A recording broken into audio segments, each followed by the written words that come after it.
No programa de hoje, nós vamos abordar o tema malformações congênitas cardíacas e a importância do diagnóstico precoce dessas alterações. Estejam conosco. As alterações do coração do recém-nascido é a mais incidente dentro de todas as malformações humanas. E para vocês terem uma ideia, uma a cada 100 crianças tem alguma malformação cardíaca congênita. Essa malformação, quando não diagnosticada precocemente, ela gera vários transtornos e o tratamento dessas alterações, quanto mais postergado for, mais sério pode ficar. E pode inclusive ter um êxito letal, pode levar essa criança à morte se esse problema não for diagnosticado e tratado a tempos. Dada essa significância, nós chamamos aqui a doutora Rosana Dorsa, minha colega ginecologista, e nós vamos falar sobre a ecocardiografia fetal, que é um exame que se faz com o bebê ainda intraútero, podendo ser feito e devendo ser feito depois também, mas que a gente já tem preconizado que seja incluído na rotina do pré-natal para que essa incidência de recém-nascidos, não que ela vá diminuir, mas que ela seja amenizada pelos tratamentos que são instituídos precocemente, né? Rosana, explica um pouco para os nossos telespectadores do que se trata exatamente esse exame, que é um exame simples, indolor e que tem uma significância que não tem medida, na verdade, no prognóstico dessa criança com uma malformação. Exatamente, Ana Helena. Então, a ecocardiografia fetal nada mais é do que a ultrassonografia do coração fetal, né? Bem detalhada, que segue parâmetros de avaliação, onde são avaliadas a morfologia, a estrutura do coração e a função desse coração. Porque, como você mesmo disse, essa incidência ela é alta, 1 em 100 nascidos vivos, né, que vão ter uma malformação cardíaca, sendo que 1 em 200 vão precisar de uma intervenção imediata logo após o nascimento, que se essa intervenção não for feita, essa criança pode até evoluir para um êxito letal, né? Então o ideal o que é? Descobrir os problemas no período pré-natal para que se possa preparar todo o recebimento dessa criança, para que essa criança possa nascer num hospital de referência, um hospital que tenha cardiologista pediátrico, equipe de cirurgia cardíaca pediátrica, para que ela possa ter a maior chance possível de sobreviver. Sem dúvida. Rosana, e conte para os nossos telespectadores quais os profissionais que podem fazer esse exame, se esse exame ele é difícil de ser feito ou não e quando que deve ser feito ainda na gestação. Ela requer um treinamento do profissional que vai realizar. Qual o profissional que pode realizar? O cardiologista pediátrico, o cardiologista adulto que faz também ultrassonografia, o obstetra que é especializado em ultrassonografia em GO, o fetólogo. A idade gestacional é em torno de 18 a 24 semanas, podendo se estender até 26 semanas para o primeiro exame.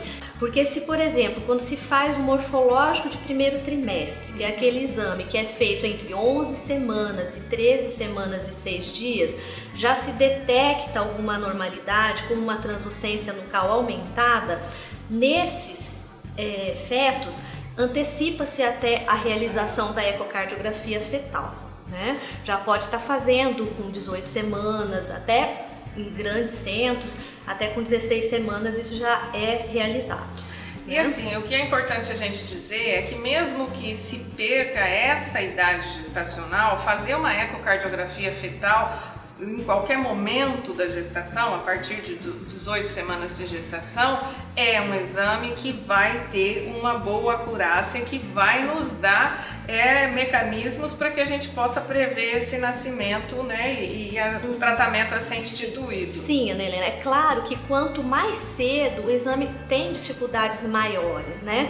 Para você ter uma ideia, num feto mais ou menos entre 22 e 24 semanas, que é a época em que a gente realiza mais o exame, o tamanho do coração é do tamanho de uma moeda de R$1. Então, para você ter uma ideia, analisar todas aquelas estruturas internas do coração é difícil, lógico, né?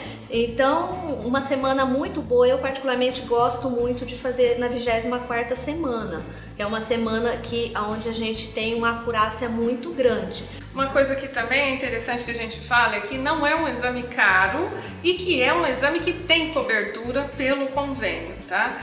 E em todos os convênios. E também, só para a gente encerrar, vamos falar um pouco daqueles casos onde a cardiopatia congênita, quer dizer, a criança nasce com um problema de coração, mas que não é uma malformação, que pode ter sido ocasionada por um fechamento precoce de ducto, que pode ser estimulado, inclusive com alguns alimentos. Então, vale essa dica para as mamães. Isso é uma coisa importante. Durante todo o pré-natal, essa questão de alimentos e bebidas ricas em cafeína, que a gente pede para as gestantes evitarem, até quando vai fazer o exame de ecocardiografia fetal, é necessário que não se tome café, chá, nosso tereré, chocolate antes do exame, porque pode alterar a questão do ritmo cardíaco. E a questão do canal arterial é que a circulação fetal ela é um pouco diferente da circulação depois da vida adulta, né? Na circulação fetal existe uma certa mistura entre o sangue venoso e arterial, porque tem 3 shunts, 3 locais de mistura, né? E para que possa existir uma circulação adequada à vida fetal dentro do útero. Então, o que ocorre? Existe o canal arterial ou ducto arterioso, né? Ele vai estar aberto na vida fetal e logo após o nascimento, um tempo depois do nascimento, ele fecha, né? Então, tem alguns medicamentos, como os anti-inflamatórios não hormonais e outros medicamentos que promovem o fechamento desse canal arterial ainda intraútero. E isso é muito grave, é uma condição que pode até levar ao óbito fetal. Então, isso é muito importante, saber essa questão do canal arterial. Perfeito. Espero que a gente tenha trazido vários esclarecimentos, que tenhamos conseguido fazer esse alerta sobre a importância da ecocardiografia fetal no pré-natal, tanto para os nossos colegas médicos como para todas as pacientes, para que os nossos nascidos, né, venham mais saudáveis e que venham com todo um aparato para recebê-los quando isso se fizer necessário. E a grande importância que eu acho que hoje, assim, a minha função aqui é divulgar esse exame, porque eu acho que o que importa pra gente é tornar esse exame mais realizado, de maior acesso para a população. Porque já que é tão importante, tem até esse projeto de lei, né? E nós que fazemos o exame, nós temos a obrigação de estar divulgando e tornando isso mais acessível cada vez mais às nossas gestantes. Tá certo, muito obrigada. Obrigada, Helena. O coração é o primeiro órgão que se forma. O nenenzinho, já com 5 para 6 semanas de gestação, já tem batimentos cardíacos. E isso é o que faz com que a gente deduza que essa gestação vai ser viável. O coração, ele é uma bomba. E dessa bomba vai sangue para o organismo inteiro. Ou seja, nós precisamos do coração, da sua parte mecânica, e não só a sua parte mecânica tem que estar funcionando muito bem, mas também todo o outro enfoque que o coração tem. Como nós sabemos, é o nosso órgão dos sentimentos, é ele que acelera quando nós nos emocionamos, é ele que dói quando nós nos entristecemos. Então, cuidar do nosso coração desde antes do nascimento e sempre é muito bom para a saúde.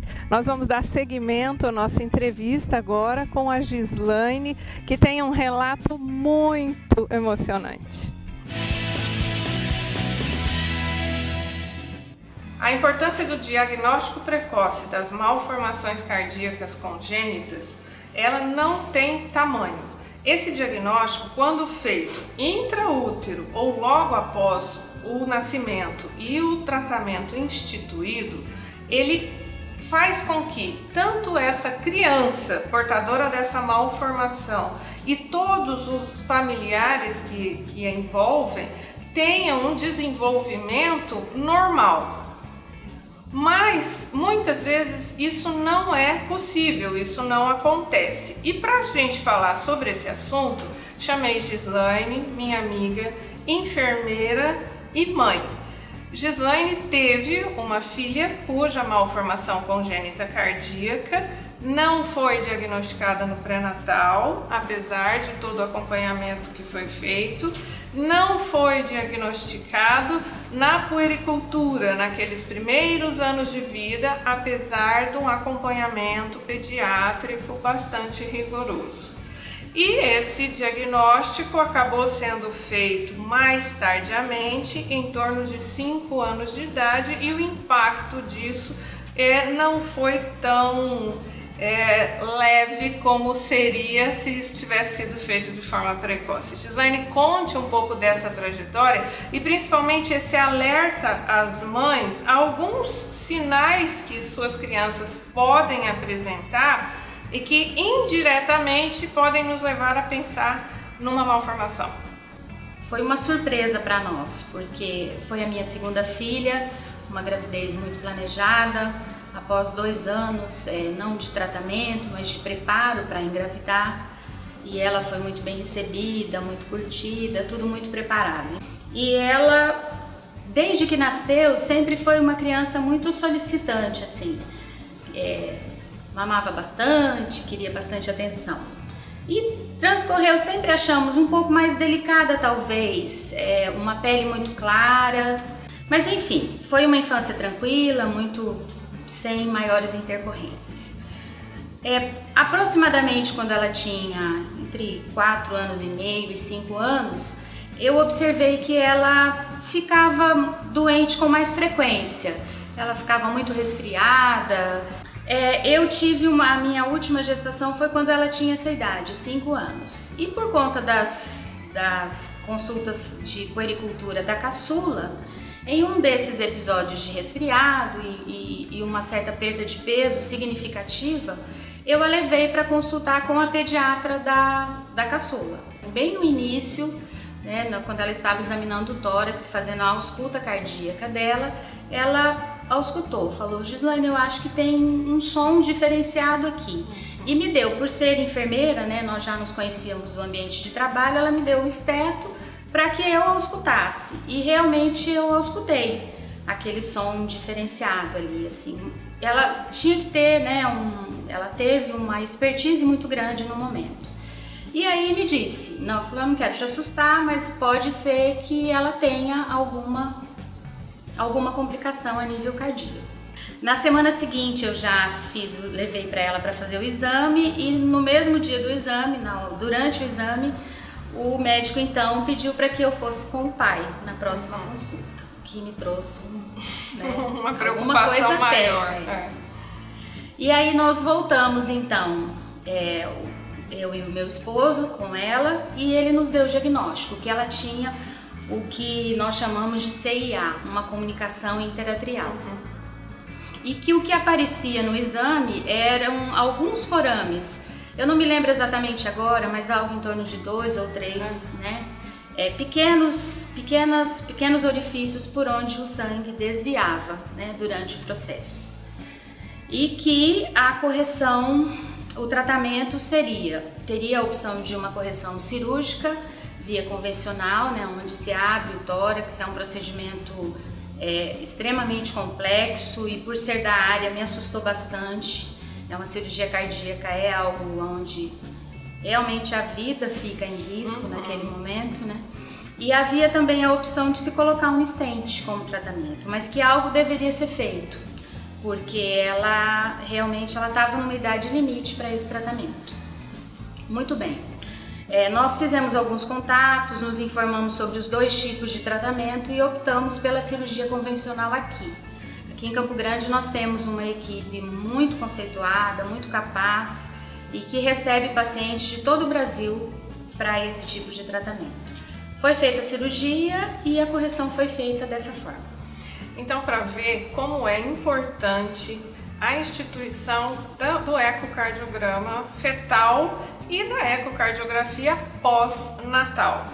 A gente sabe que na época que Gislaine estava gestante ainda não se tinha como rotina, como nós estamos sugerindo que seja preconizado a ecocardiografia durante o período de pré-natal, como exame obrigatório do pré-natal, e por que não uma ecocardiografia pós-natal como obrigação dos primeiros exames de puericultura.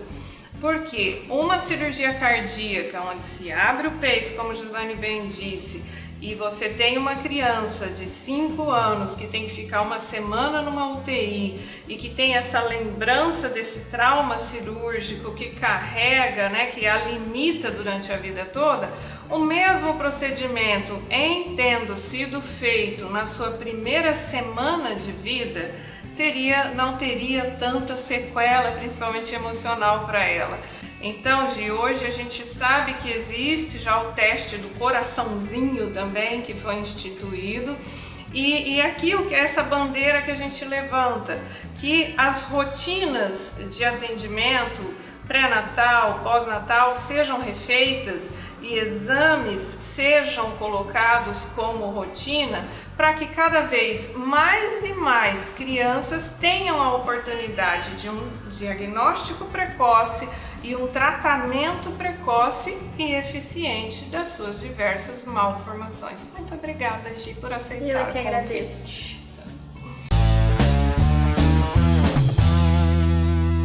A natureza trouxe o Barbatimão. Agora, a Ana Matos Cosméticos traz os benefícios do Barbatimão em uma linha natural e sem corantes para você.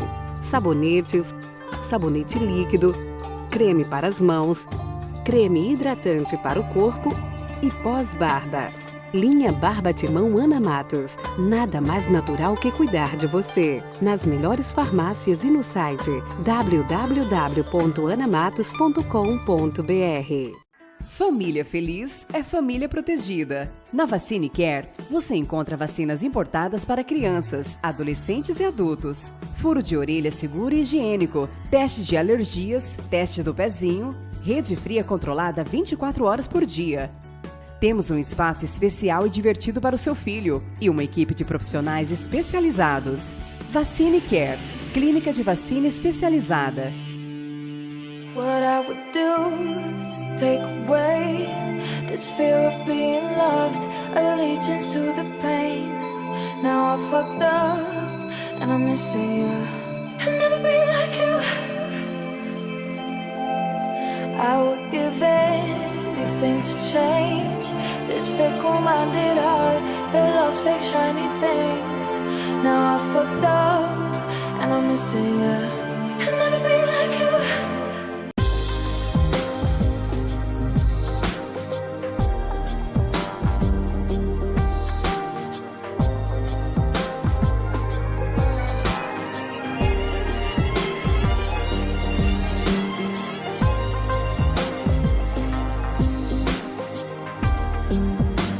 Casa Design Móveis. Nova loja. Altos da Afonso Pena. Venha e surpreenda-se. Amor e sexo são fundamentais para a sua qualidade de vida? Para você, sua vida sentimental é uma prioridade? Em Campo Grande, a Labareda Boutique Sensual oferece lingeries fetichistas, acessórios, cosméticos sensoriais e cursos que vão melhorar a sua vida sexual e incendiar a sua relação. Labareda Boutique Sensual. Única, discreta e completa. Rua 13 de Junho, 896, Jardim dos Estados. Labareda, a sua boutique especializada em sedução.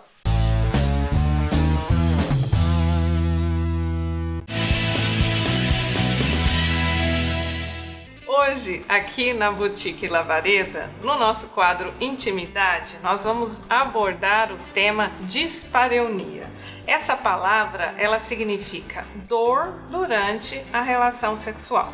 O canal vaginal, como nós já mostramos, ele é um tubo. E esse tubo, esse canal vaginal, ele é feito de músculo. As paredes são musculares. E por dentro nós temos o revestimento de uma mucosa que tem um pregueamento e um espaço que existe. Ou seja, é um órgão que foi feito para a penetração.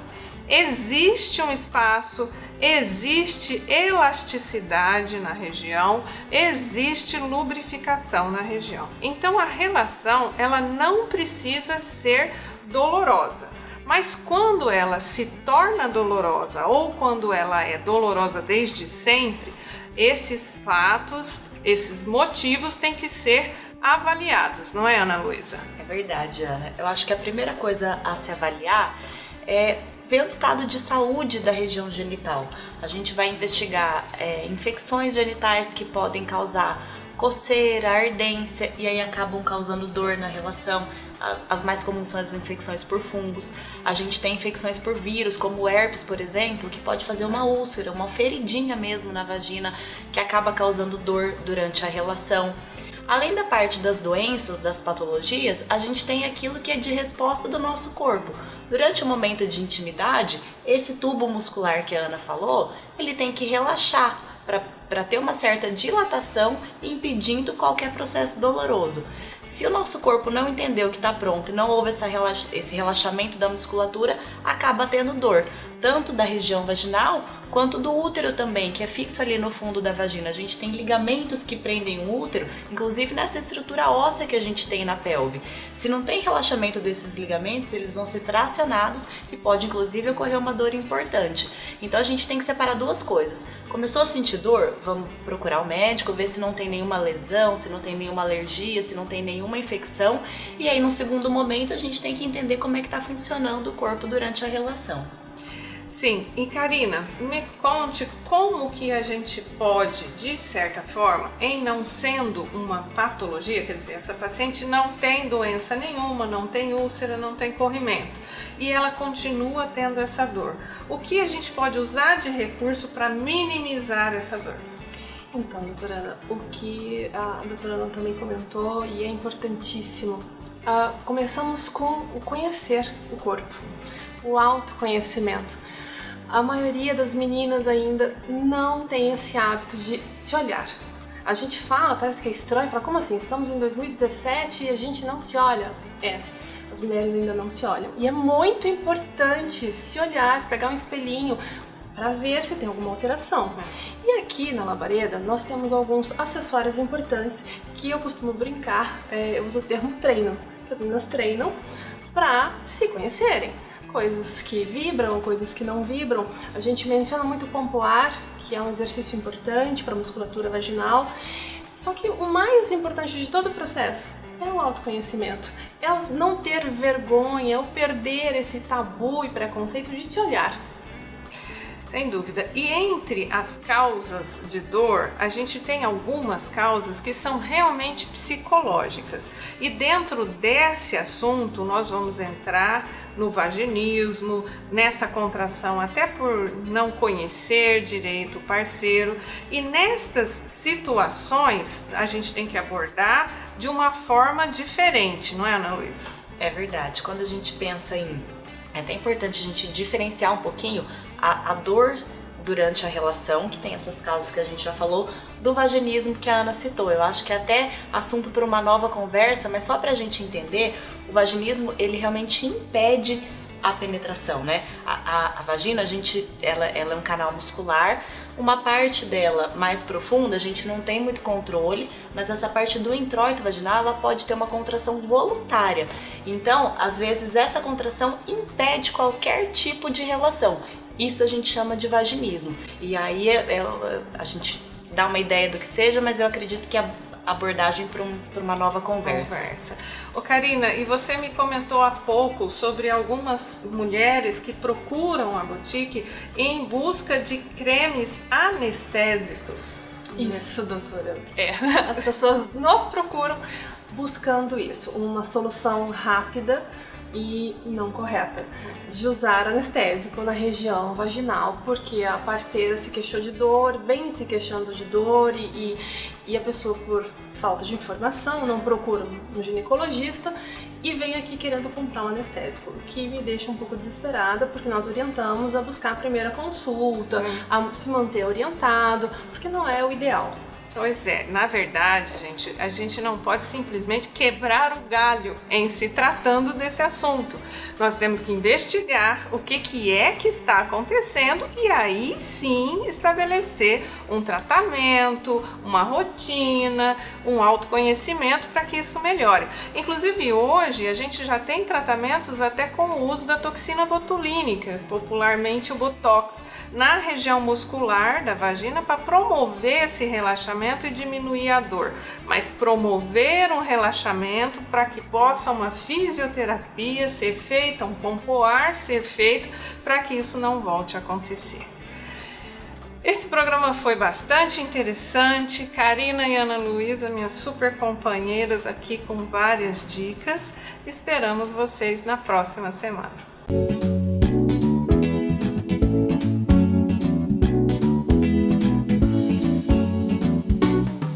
Olá mocinhos, olá mocinhas, eu sou Maristela Tabosa, cardiologista, e hoje vamos falar sobre um assunto bem importante que são as cardiopatias congênitas.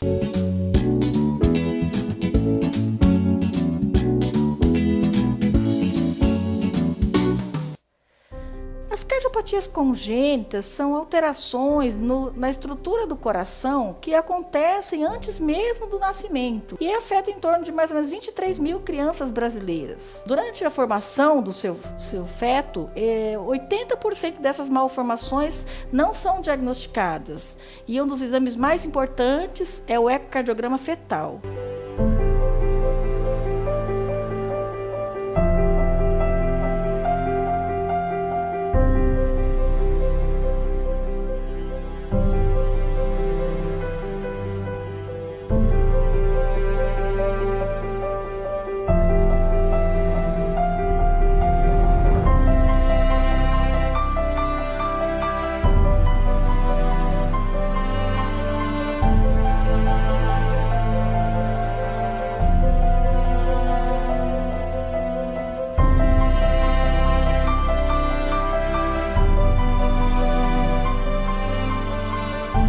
As causas das cardiopatias congênitas podem ser hereditárias, o uso de alguns medicamentos, como a isotretinoína, que é para tratar a acne, o lítio, que é para tratar a depressão, a rubéola na primeira fase da gestação e algumas outras alterações hereditárias. Os tipos de alterações congênitas são alterações nas válvulas, como, por exemplo, estenose pulmonar, alterações no músculo cardíaco, ventrículo único direito e alterações entre os septos dos ventrículos que podem gerar uma comunicação e uma mistura do sangue oxigenado com o sangue não oxigenado. Também podem ter alterações nos vasos relacionados ao coração, como na aorta, como nos vasos pulmonares, que estão ligados ao coração. E as causas são diversas, como alterações cromossômicas, síndrome de Down, as alterações por uso de medicamentos, como a isotretinoína e o lítio, o uso de álcool, o uso de drogas, hereditariedade. E a prevenção, ela exige várias ações, como uma alimentação saudável por parte da mãe, evitar o uso de alguns medicamentos, fazer atividade física, evitar o uso de álcool, de tabagismo, vacinar contra a rubéola. Então, gente, vamos fazer essa prevenção, vamos cuidar, vamos nos alimentar corretamente, vamos evitar o estresse, para que nosso bebê nasça com bastante saúde e venha com bastante tranquilidade, evitando esse drama que é a cardiopatia congênita. Se tiver mais alguma dúvida, por favor, poste em nosso site, Facebook, nossas redes sociais, que estaremos à disposição para responder a todas as dúvidas que vocês tiverem sobre este assunto tão importante que é a cardiopatia congênita. Muito obrigado, até o próximo programa. Espero Espero que vocês tenham gostado do nosso programa e as informações sobre as malformações cardíacas congênitas. No próximo sábado estaremos aqui, Saúde em Foco, às 11h10 da manhã, na TVI.